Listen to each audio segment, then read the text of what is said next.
कुंदन, आप अपने जिले की रिपोर्ट बताइए। वो वोटिंग परसेंट देखा जाए तो 57.7% रहा। और इस साल का जो जागरूकता दिखा है थोड़ा सा कुशीनगर के जिला के मतदाताओं में, जिसकी वजह से 5 बजे तक लगभग 55% हुआ था। ये कहीं ना कहीं अभी जो फाइनल रिपोर्ट आएगी तो ये बढ़ा हुआ ही आएगा। इससे ये उम्मीद की जा सकती है कि पिछले साल की अपेक्षा इस साल मतदाता थोड़े जागरूक दिखे हैं और कहीं ना कहीं वोटिंग परसेंटेज बढ़ा हुआ मिलेगा। जी राहुल। अच्छा, वोटिंग परसेंटेज बढ़ा हुआ मिलेगा अगर शाम 6 बजे तक का आंकड़ा देखें। कुंदन, देखिए, जनता भी जानना चाहती है, जो बाहर के लोग हैं वो भी समझना चाहते हैं कि आपके जिले में किन दलों के बीच बहुत लड़ाई देखने को मिली और किन मुद्दों पर लड़ाई हुई। मुद्दा एक ही चीज रहा है कि बेरोजगारी रही है, विकास का मुद्दा रहा है। उसके अलावा जो सबसे बड़ी कांटे की टक्कर दिख रही है हमारे जिले के 7 विधानसभा में, वो समाजवादी पार्टी और भारतीय जनता पार्टी की कांटे की टक्कर होती हुई दिख रही है। जी, यानी ये कह सकते हैं कि आपकी 7 विधानसभा सीटों पर लड़ाई बाईपोलर देखी गई है। जी बिल्कुल। उसके पीछे की वजह क्या रही है कि कांग्रेस अभी थोड़ी ठंडे बस्ते की होती हुई दिख रही है। हालांकि एक सीट जहां प्रदेश अध्यक्ष लड़ रहे हैं वहां कांटे की टक्कर, जैसा लोगों का कहना है कि वहां कांटे का टक्कर देखा जा सकता है, वैसे ही खड्डा विधानसभा में भी है कि एक निर्दल प्रत्याशी जो कि पिछले साल भी 2-3 बार लड़ चुके हैं, इस बार भी निर्दल होने के बावजूद भी उनकी रैलियों में जो भीड़ देखने को मिली और वोटर्स ही रैलियों में रहे, कोई बाहरी नहीं था। इन सब चीजों से कंक्लूजन जो वहां की जनता का है वो कहीं ना कहीं निर्दल ही भारतीय जनता पार्टी को टक्कर दे रहा है। जी, यानी 7 विधानसभा सीटें, जैसा कि हमारे संवाददाता बता रहे हैं कि इसमें 2 ऐसी सीटें हैं जहां पर त्रिकोणीय लड़ाई है, बाकी 5 सीटों पर यह लड़ाई बाईपोलर है। यानी किसी का भी पड़ला भारी हो सकता है। समाजवादी पार्टी और भारतीय जनता पार्टी के बीच यहां पर दिलचस्प लड़ाई है। 5 विधानसभा सीटों की बात की जा रही है। 2 सीटें ऐसी हैं जिसमें खड्डा की एक बात कर रहे थे और तमकुहीराज की एक बात कर रहे थे, जहां पर लड़ाई त्रिकोणीय है। बहुत शुक्रिया इस जानकारी के लिए आपका कुंदन।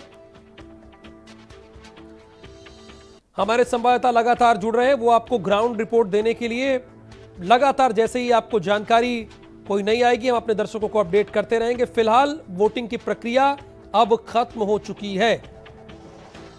57 विधानसभा सीटों पर वोटिंग की प्रक्रिया संपन्न हो गई है। यानी अगर देखा जाए तो ओवरऑल 349 विधानसभा सीटों पर, उत्तर प्रदेश की 403 विधानसभा सीटों में से 349 विधानसभा सीटों पर मतदान की प्रक्रिया संपन्न हो चुकी है। 54 विधानसभा सीटें और हैं, वो 7वें चरण में, वहां पर मतदान की प्रक्रिया होनी है।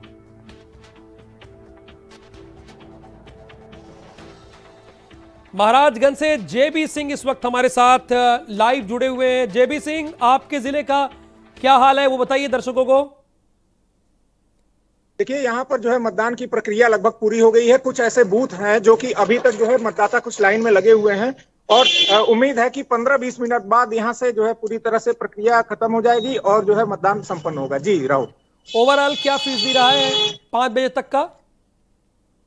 जी अभी स्थिति तो फिलहाल आमने सामने की, कहीं कई सीटों पर लड़ाई चल रही थी, कई सीटों पे जो है त्रिकोणीय मुकाबला था। तो कुल मिला जुला करके अभी मतदाता यहाँ का साइलेंट ही रहा है, कुछ कहा नहीं जा सकता है राहुल। ये आने वाला 10 मार्च बताएगा कि यहाँ पे कहाँ साइकिल दौड़ेगी, कहाँ कमल खिलेगा और कहाँ हाथी अपनी दहाड़ लगाएगी। जी, और ये महाराजगंज की जनता सबसे ज्यादा किन मुद्दों पर मुखर होकर बोली है? देखिए, मुद्दे तो विकास को लेकर के रहे हैं, लेकिन यहाँ पे रोजगार जो है एक बड़ी समस्या रही है। रोजगार को लेकर के यहाँ पर जो है काफी मतदाताओं में वो दिखा है। युवा मतदाता थे, वो लगातार रोजगार की बात कर रहे थे।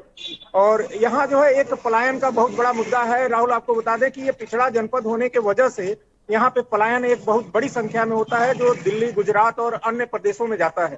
तो वो युवा कहीं ना कहीं जो है सरकार से नाराज दिख रहे हैं राहुल। बिल्कुल, बहुत शुक्रिया इस पूरी जानकारी के लिए जेबी सिंह। जेबी सिंह ने बताया कि उनके जिले में भी लड़ाई 2 दलों के बीच में है। कुछ सीटें ऐसी जहां पर त्रिकोणीय है, बाकी 2 दलों के बीच ही फाइटिंग साफ तौर पर दिख रही है, लड़ाई दिख रही है। किसका होगा पूरब, सवाल तो यही सबसे बड़ा है, क्योंकि पूर्वांचल में अब चुनाव की प्रक्रिया जो है चल चुकी है। अब 54 विधानसभा सीटें और हैं और आज 57 विधानसभा सीटों पर वोटिंग हो रही थी जो संपन्न हो गई है।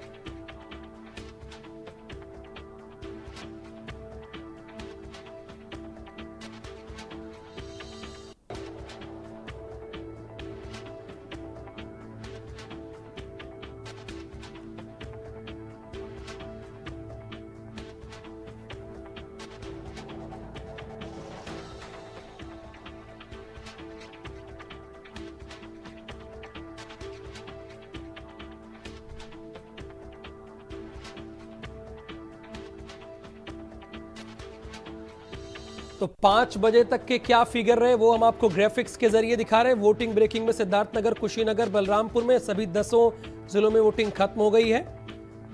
कई दिग्गज नेताओं की किस्मत अब ईवीएम मशीन में कैद हो चुकी है और इसके साथ ही सीएम योगी समेत कई दिग्गजों की किस्मत ईवीएम में कैद हो चुकी है। रिजल्ट भले ही 10 तारीख को आएगा, लेकिन उन जिलों में क्या मुद्दे रहे हैं, किन मुद्दों के आधार पर लोगों ने वोटिंग प्रक्रिया में हिस्सा लिया है, वो अपने दर्शकों को हम लगातार बता रहे हैं अपने संवाददाताओं के जरिए। 676 कुल प्रत्याशियों की किस्मत आज ईवीएम में कैद हो गई। अब 10 मार्च को खुलेगा। हालांकि बहुत सारे कैंडिडेट को पता लग जाता है कि क्या स्थिति रही,